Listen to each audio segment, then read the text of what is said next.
The purchase and sale of financial assets is carried out on security markets.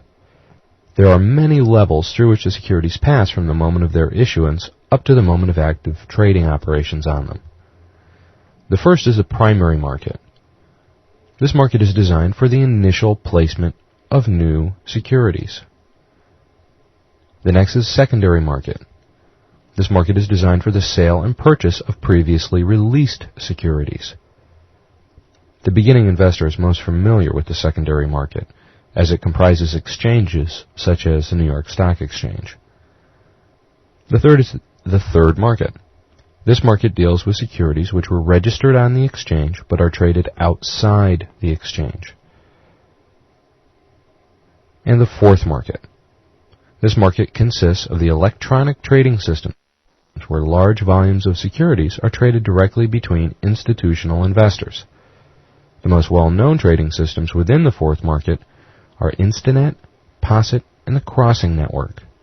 Now, as a note, institutional investors are companies such as banks, mutual or investment funds, pension funds, professional unions, etc., investing very large monetary resources in securities. Now, as mentioned, the primary market is the place where an initial offering of shares from a company is released. Some issuers deal with buyers directly. However, the overwhelming majority use investment bankers. The role of the investment banker is filled normally by brokerage offices and less often by commercial banks. Now, there are two types of initial offer. First is private placement. This is when a block of shares is sold to one or two institutional investors, such as an investment bank. The main character of the private placement is the closed nature of the transaction. No requirements for disclosure of financial documentation is presented. However, private placement is not a liquid investment, meaning that the buyer of the block of shares does not have the right to sell the valuable papers for 2 years from the moment the transaction is completed. The second type is initial public offering, or IPO. The public offering involves intermediaries, for instance, investment bankers or brokerages. These intermediaries may be numerous. However, there is always a leader. This leader forms a syndicate or group of firms which agree to purchase issued blocks of shares of a company which has decided to go public. The act of a syndicate which guarantees the issuance is called underwriting, and firms which are included in the syndicate are called underwriters. Now let's look at the steps involved in a public offering. First, a company deciding to go public, that is to sell its shares on the secondary market, establishes contacts with various investment bankers and achieves the conditions most favorable to it. The second, the company and the investment banker review the details relating to the public offering, such as planning of the process, the quantity of shares intended for sale in the secondary market, the terms of issuance, etc. The third step in the process is the company's acquisition of a registration statement. This is obtained through the Securities and Exchange Commission, or SEC. Upon receipt of the registration statement, a prospectus is printed. This prospectus describes all the financial details of the company. The prospectus must contain a disclaimer that it does not represent an offering of shares by the company. This disclaimer is printed in red ink and is commonly referred to as a red herring. In this red herring, the price of the share is never mentioned. Moreover, any purchase or sale of the shares is not allowed until the SEC completes the final registration of issuance. Once the SEC registration is completed, a final prospectus is released in which the starting share price is indicated. The SEC does not interfere with price policy and requires, from those involved with the public offering, a quiet period of 20 days from the point of registration.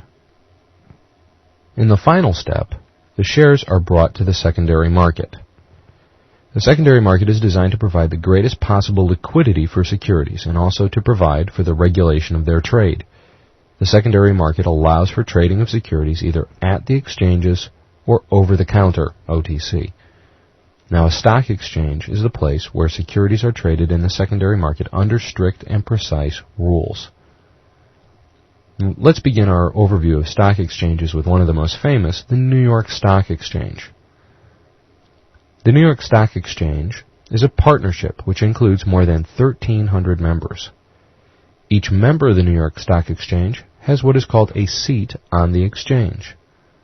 Today, the cost of such a seat exceeds $1 million. The companies which have one or several seats on an exchange are referred to as member firms. In the New York Stock Exchange, security trading is carried out for the companies which have completed the process of registration with the SEC called listing. A registered security is referred to as a listed security. It's important to remember that once having achieved a listing on the New York Stock Exchange does not mean that the company remains there forever. If, in a given time, its securities will cease to meet with the defined requirements, these securities can be eliminated or delisted.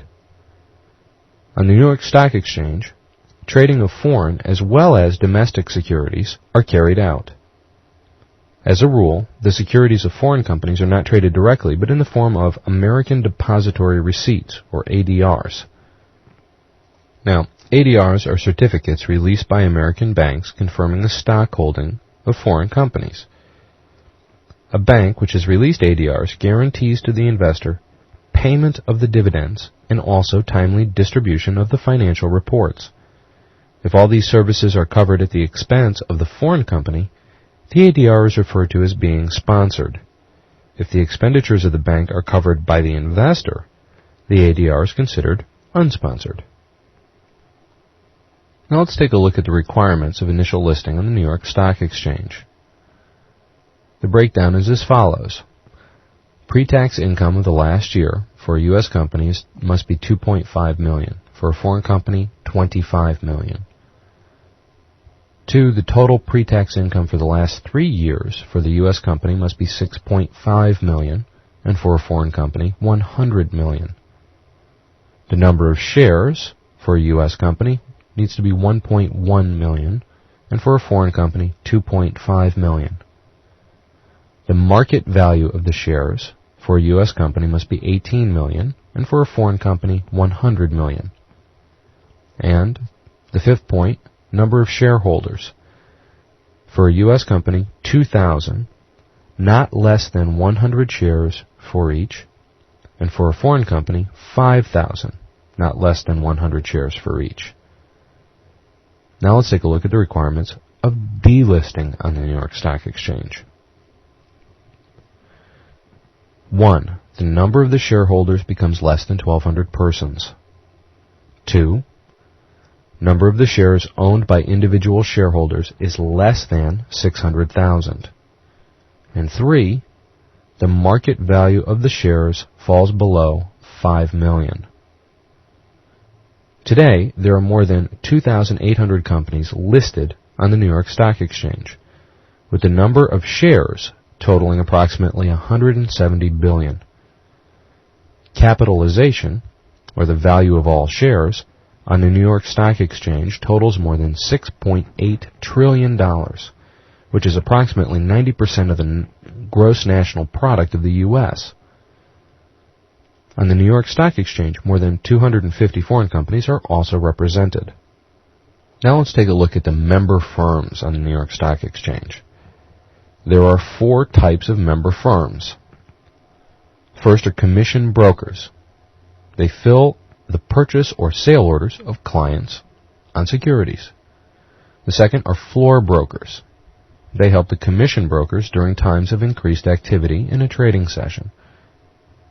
The third is floor traders. They carry out the purchase and sale for themselves. It's forbidden for them to fill the orders of clients.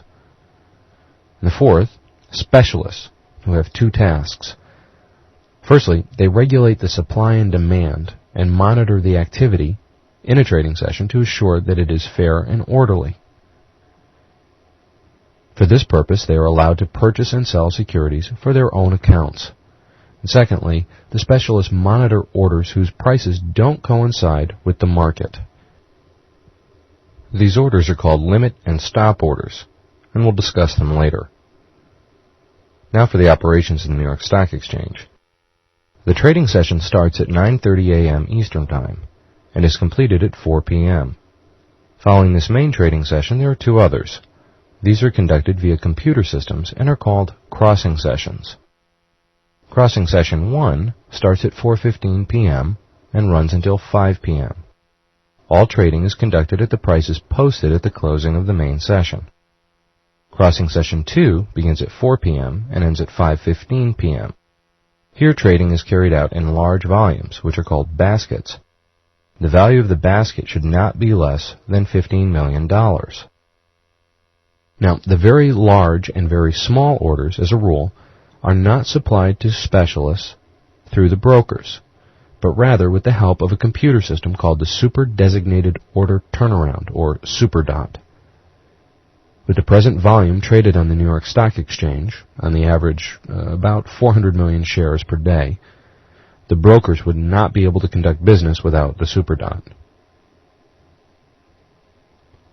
Now, on the New York Stock Exchange there are some important rules in place, which are applied under certain conditions in order to avoid chaos and panic. These rules are called circuit breakers, and as such provide for not only the suspension of trading, but also for the disconnecting of computer systems. These rules go into effect after a significant drop in the market, which is measured by one of the market indices, the Dow Jones Industrial Average. The rules 80A and 80B provide for the suspension of trading for 30 minutes if the Dow Jones drops 350 points. In the event of a 550-point drop, trading is suspended for 1 hour.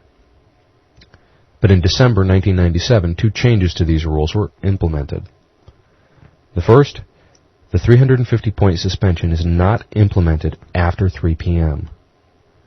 And the second, after a drop of 550 points, a 30-minute rather than a 60-minute suspension will be implemented, providing that this has taken place after 2 o'clock in the afternoon. If the 550-point drop has taken place after 3 o'clock in the afternoon, the trading ceases up to the end of the session.